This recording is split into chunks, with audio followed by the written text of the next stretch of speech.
Let's go to the side, though, that's arguing for the motion, Russia is a marginal power, and take on this issue of nuclear capability that Russia still possesses, which your opponents say all by itself makes it impossible to call Russia a marginal power. Let's take that to Ed Lucas.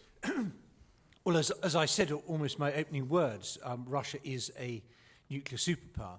It's worth bearing in mind, of course, that having the nuclear warheads is one thing and delivering them is another, and that the record of the Russian Navy of building new strategic submarines is pretty patchy, even by the lamentable standards of defence procurement contracts worldwide. And there's something slightly comic about seeing the old Bear bombers, which look like something out of Dr. Strangelove, lumbering up to Guam and other places in NATO airspace to try and provoke us and scare us. And you kind of wonder if the rubber bands and gaffer tape, duct tape, are still holding them together all right.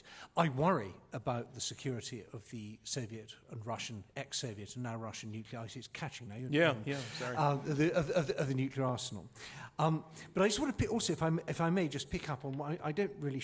But just to the point, then you're saying that capability is rather irrelevant to. Well, it's there in the sense that if Putin goes mad or even madder, yes, he can do a Dr. Strangelove, and he can blow the world up, and that is indeed something to worry about. But I think you have to ask, how does he use that power? What is he using that power for? How does he take that power and put Russia at the centre of world affairs? Is he helping, for example, to deal with non-proliferation? That would be a really good thing for a nuclear superpower to do, to try and make sure we deal with nuclear proliferation in the Middle East, maybe put pressure on North Korea so that they don't develop their nuclear weapon. That's what a mainstream nuclear power would do.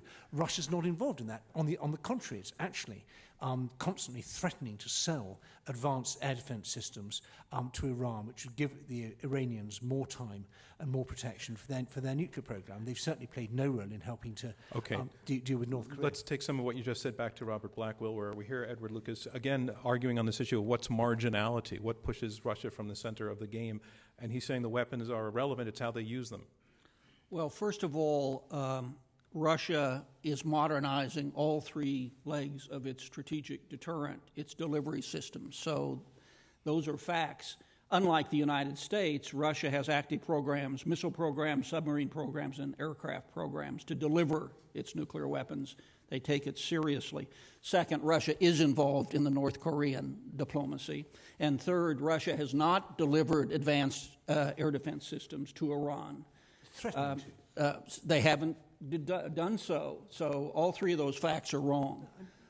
With respect to nuclear weapons, and our colleagues admit that it is a superpower, the question again, just to remind ourselves, is not, is Russia a responsible power? We all agree it's not a responsible power, and we can list all the different ways. But that's not what the subject tonight is about. It's rather how important a power is it, and the nuclear weapons make it of consequence to the United States. Ian Bremmer.